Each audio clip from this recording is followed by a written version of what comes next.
Hello, students, and welcome back to class. We've been working hard today on our integers. Integers meaning positive and negative numbers. In previous lessons, we worked on order of operations, what we like to call PEMDAS problems. In this lesson, we're bringing those two concepts together, working order of operation problems that involve positive and negative numbers. Now remember, PEMDAS stands for P, parentheses, or grouping symbols. Then you do the exponents. M and D, multiplication and division. We sometimes have mistakes here. If you have both multiplication and division, you don't necessarily do the multiplication first and the division last. You do these left to right if you have them both.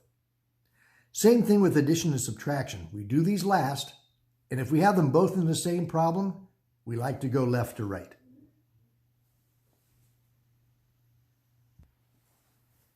Now, order of operation problems that involve positive and negative numbers, these can become very tricky.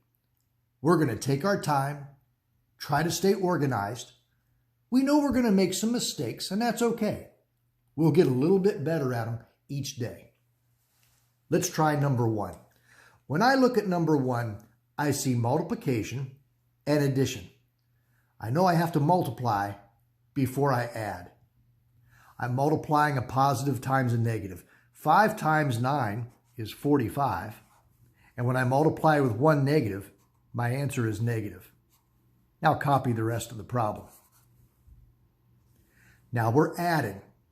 If I add and the signs are different, I actually subtract and take the sign off the larger number.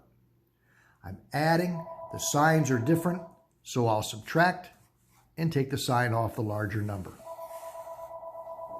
There's just the way I want you to show your work when you do your homework.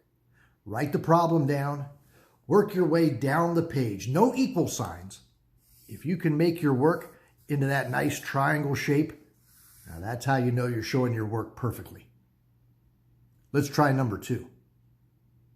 Number two, we have addition and division.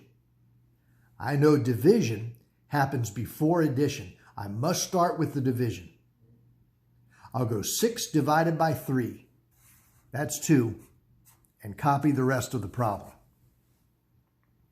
Now I'm adding. If I'm adding and the signs are not the same, I actually subtract and take the sign of the larger number. Add negative 12 and 2, I'll subtract and take the sign off the larger number. Again, look how nice that work fits into a triangle. No equal signs. Copy the problem down, work your way down the page, circle that final answer. In number 3, this is a division bar. But it's not only a division bar, it also acts as a grouping symbol, like parentheses. There's a top group and a bottom group. And we do grouping symbols, we do parentheses first. Of course, in the top group, there's nothing to do. We'll copy that 88. In the bottom group, we have subtraction. And when we have subtraction, we change subtraction to addition of the first number and the opposite of the second number. We'll change subtraction to addition of the first number and the opposite of the second number. The opposite of a positive 3 is a negative 3. Let me copy the top. And in the bottom, I'm adding. When I add and the signs are the same, I add the numbers and keep the sign. If I add and the signs are the same, I add the numbers and keep the sign. Final step, divide. 88 divided by 11 is 8.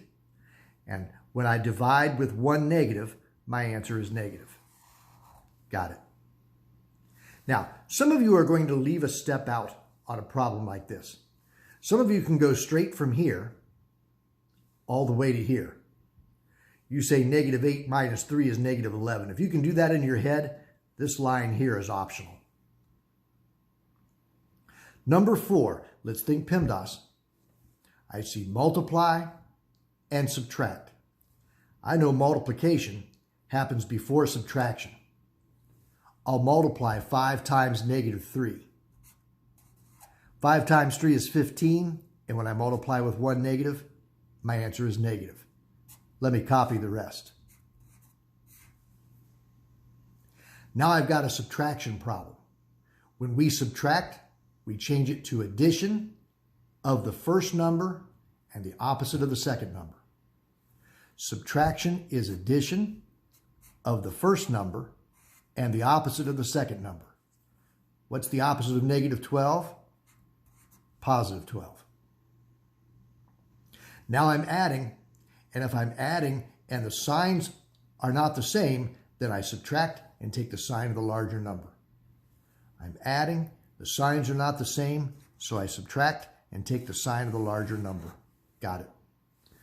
This one fits pretty nicely into that triangle shape. My fraction problems, they never fit into a triangle shape. That's okay. Sometimes they just don't.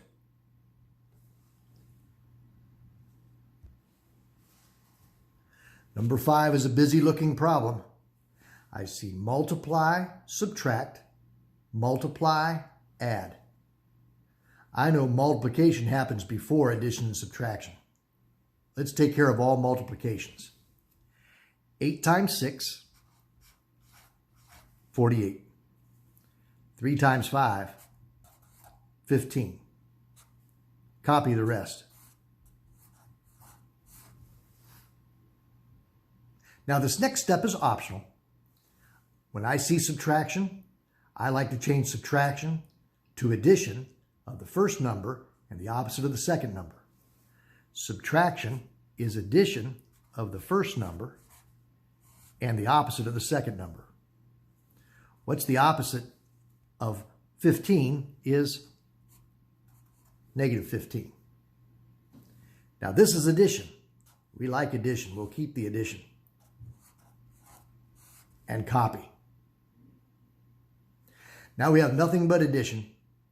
And when I have all addition, I like to put my like signs together first.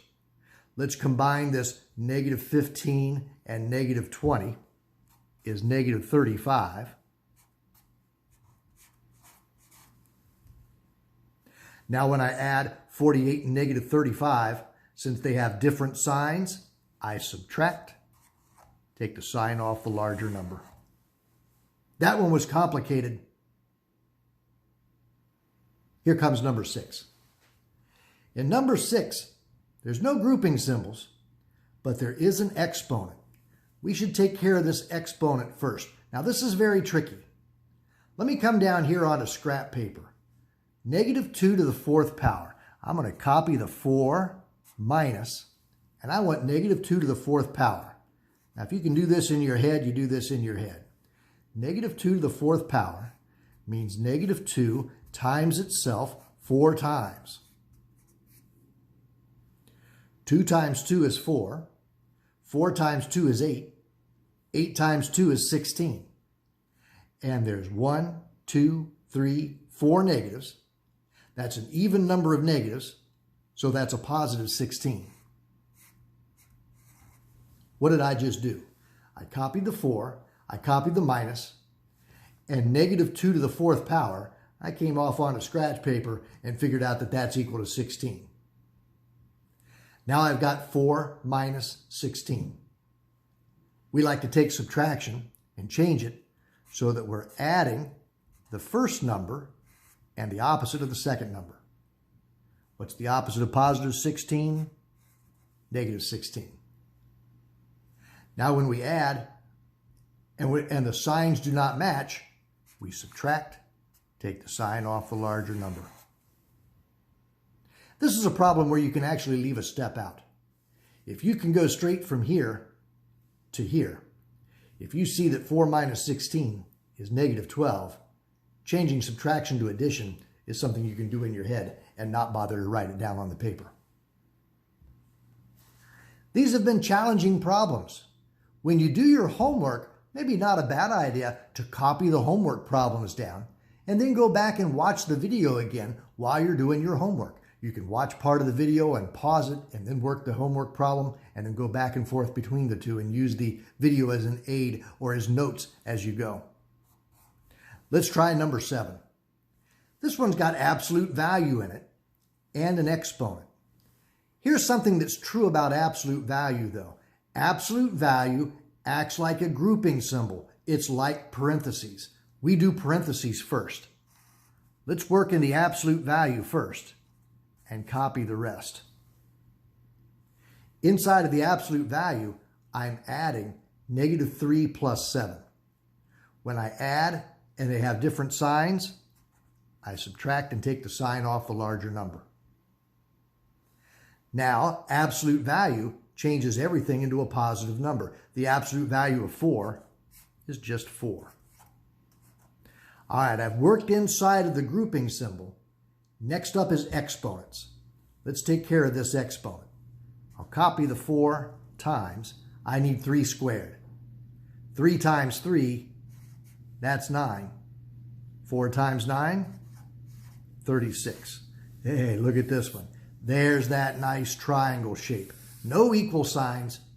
You copy that problem down and come straight down the page. All right, your turn to give these a try. They're tough. You'll make some mistakes, but you'll get some right too. Go work some homework, and I'll see you later on today.